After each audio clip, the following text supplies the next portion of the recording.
Daniel Duke, sitting here on this fine Thursday afternoon with Liberty head coach Drey Trosclair. How you doing today, Coach? Doing good. Doing good. Yeah, me too, man.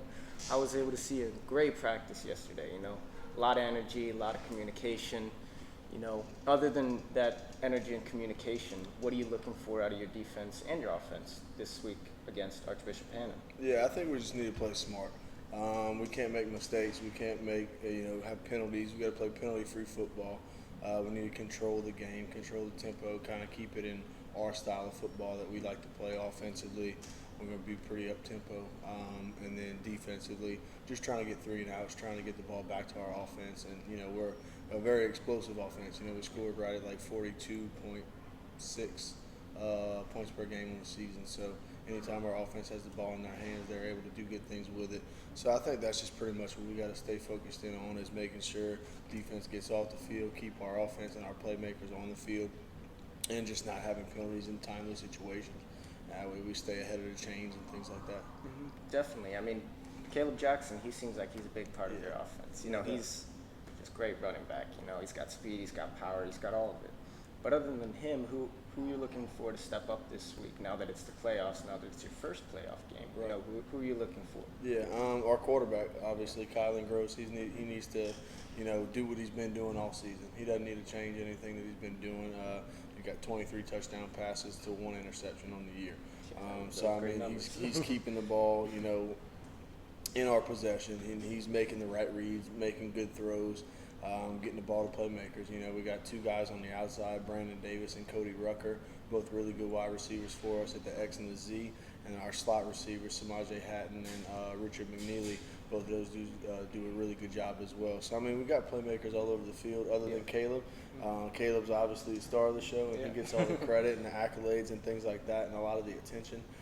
But we got some really talented guys outside of him, and those guys need to step up, especially in the playoffs when teams are keying on, okay, we got to stop Caleb. How else can we, have success moving the ball offensively? So I think those guys got to do a good job. Yeah, no, absolutely. Once you get to the playoffs, it's a whole different ball game. Yeah. Like you were saying in post-game speech today, or post-practice speech, as it were. It's every game's. There's going to be one winner and one loser. Someone's going to go home that day. Yeah. And so for this week, Archbishop Hanna, of course, it's a home game for you. You have the better seed. But what are you looking to see out of them, and how have you been preparing for this matchup? I think they're a well-coached football team, and they're a team that's got playoff experience. So, versus our team who has 0 playoff experience. This is our first time in the playoffs, first year as a program.